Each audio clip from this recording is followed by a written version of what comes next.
everyone, it is Lat the Redeemed coming back at you.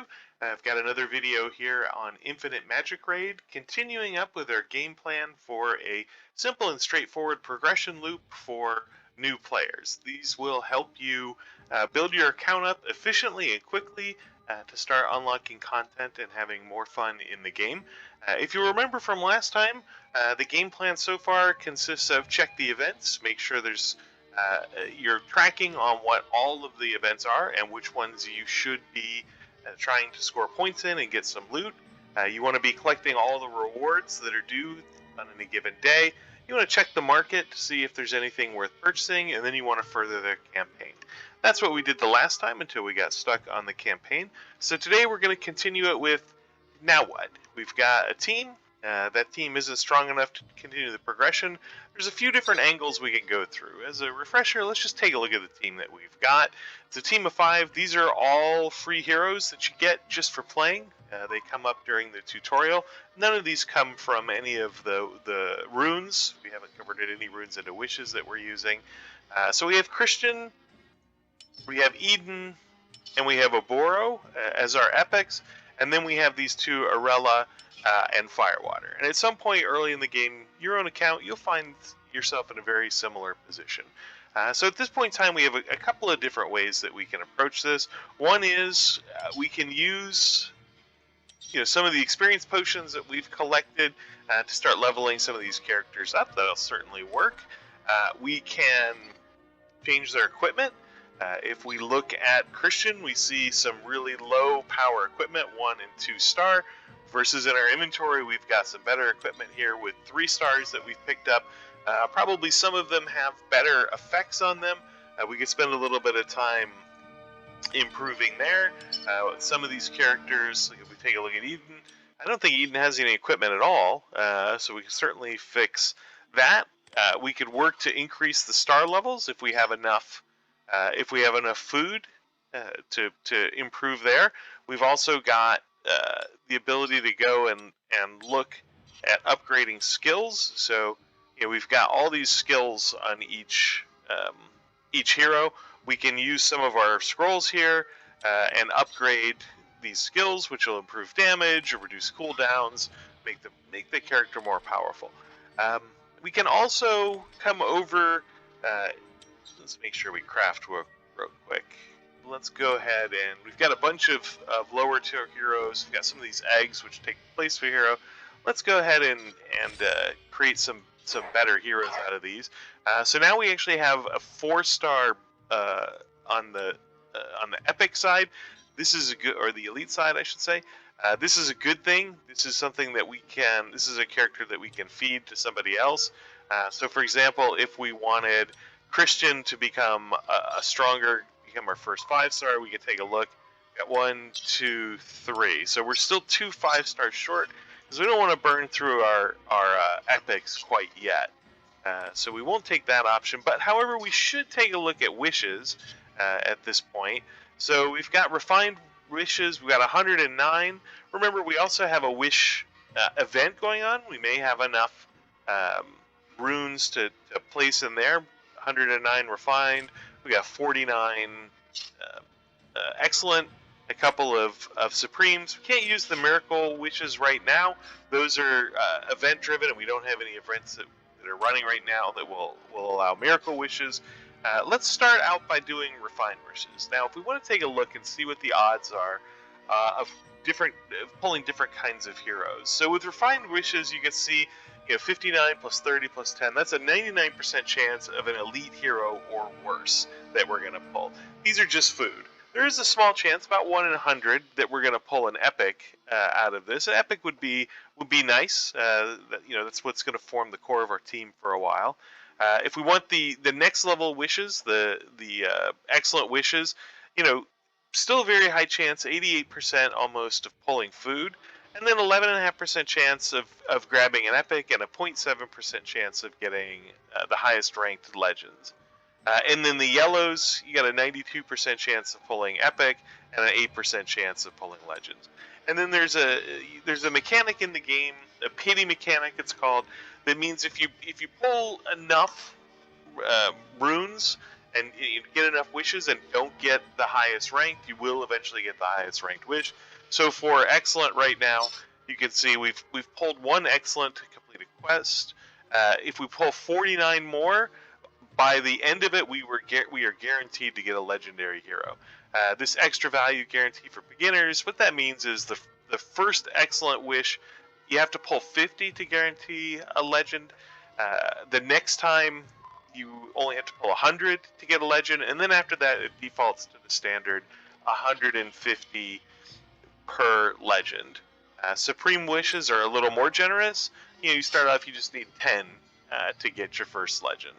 So let's go ahead and let's pull some of these refined wishes. We're going to pull 10 at a time. We've got enough for 2 pulls. And let's see what we get. It should be, most likely it's going to be all blues. And well, all blues and commons. So again, this is just food. Not really worth spending a whole lot of time on those. Let's pull again. The same thing. Rank 1, rank 2. We did pull a couple of rank 3s on here. Those are good for food, and that's all we're going to do with those. Let's go ahead and pull. Let's go ahead and pull these excellent wishes, because the problem is right now, we've only got 5 heroes that are playable, and 2 of those heroes are too low ranked. We really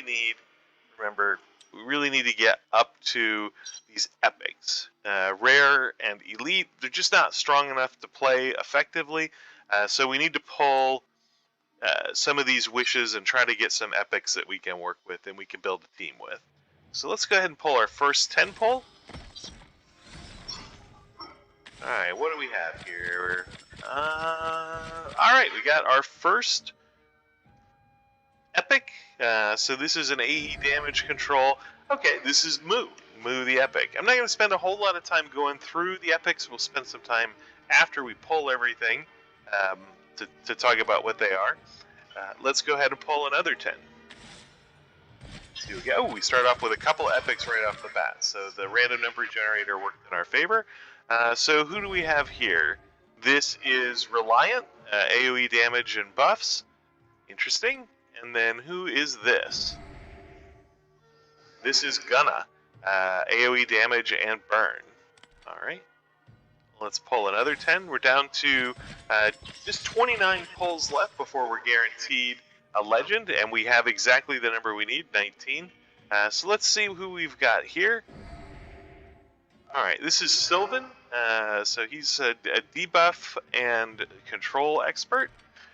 Let's pull another 10. Let's see if we can't get one of those legends. No, another couple of epics, so good. Let's see who is this. Alright, this is Leah. I think Leah's pretty strong. AoE debuff, AoE damage, debuff control. We'll definitely be taking a look at Leah when we get to the hero section. We've also got, this is Reeves. I think Reeves is pretty strong. Counterattack is a great skill. We'll talk about that here in a little while. So we're starting to build a pretty decent roster of heroes. I don't have enough for a 10 pull. I don't want to purchase any, so we'll just pull them one at a time to see who we get for our first legend. Alright, so that is an elite, not very useful. Looks like another elite, Glary, and just food. We'll use him to get 5 stars or ascend some of our elite heroes. Holder's a good one. He'll probably make our base team. We'll talk about Holder a little bit when we get over and finish pulling the wishes here. Who else do we have? All right, Blackstone Elite. All right, we may go all the way to the wire to get this pity filled in. Another Safar, not super helpful. This pull and then one more. All right, so Obero, another epic. I want to say we already have an Obero. Interesting. All right. I guess we got 2 more pulls. All right. Essen, an elite. This pull, if I've done my math correctly, should bring us up to. There we go. There we go with the legend. Who do we have? Ariel. A single target damage. I'm a fan of single target damage, though AEs help you clear the waves. It's really nice to be able to sort of nuke down the bosses with single target damage. We'll take a look at Aerial first thing. You can see now we need 100 more pulls of this type of rune to get to guarantee another legend. Of course, there's a 0.7% chance on every pull that you can get more. Supreme Wishes, we've got a couple of Supreme Wishes. I think we've got enough right now. I'm going to opt not to spend these at the current time. Let's take a look and see sort of, whoops, I didn't mean to go over here. Let's take a quick look at the events, right? Remember, there is a Wish Goals challenge going on right now. And how many points do we have? So we got 3,600 points. That's not bad. And so as we scroll down, we're going to get, what are we going to get? We're going to get some energy, we're going to get some eggs, we're going to get some scrolls for skills. This is for the Forge, which I don't think we've unlocked yet, which allows you to make some of the more interesting equipment. More experience, higher ranked eggs. And then if we get up to 5,000 points, we're going to get 2 upgrades for Legendary, as well as some more goodies. Yeah, that puts us 1,400 points away. It may be worthwhile to pull those legends. I'm not going to do it right now, but I'm definitely going to think about it. And from the ranking, so where are we? You can see just with what we've pulled, we haven't spent a nickel. We haven't done anything extraordinary. We certainly haven't been moving along at breakneck speed. We've just been kind of playing the game, having fun. And you can see on the wish goals on the tracker, we're number 2. All right, so if we don't spend any more wishes out there, we'll probably drop down a little bit. But you can see there's some additional free stuff that we get for ranking this high. I'd really like to see us rank number 1. You get that 5-star egg. You get another skill up for legend heroes, and you get more forge materials. These would all be really good. But I'm happy if we're anywhere up here in this top 3. So it tells me probably going to want to spend those 2 legend runes that we have, but I am going to hold off a little bit. And now let's go take a look at the heroes, and let's run through what we have, and let's start thinking about how we want to build a team out of these for moving through the world and PoE campaign. Okay, let's take a look at our haul from Wishes. We pulled 1 legend and 8 epic heroes, which gives us a total of 1 legend and 11 epics to build a starting team from. As you progress in the game, you'll find yourself building multiple teams for specific purposes, as there really isn't a one-size-fits-all approach that you can take to all the content. However, in the very early game, you do want to be judicious with how you spend your limited resources and time. So we're just going to build 1 general-purpose team that is primarily aimed at driving through the campaign combat. We'll also use it for arena and dungeons as well as we're getting started. Magicraid organizes hero types into 3 groups: attack, defense, and support. Each hero has a number of skills that they use.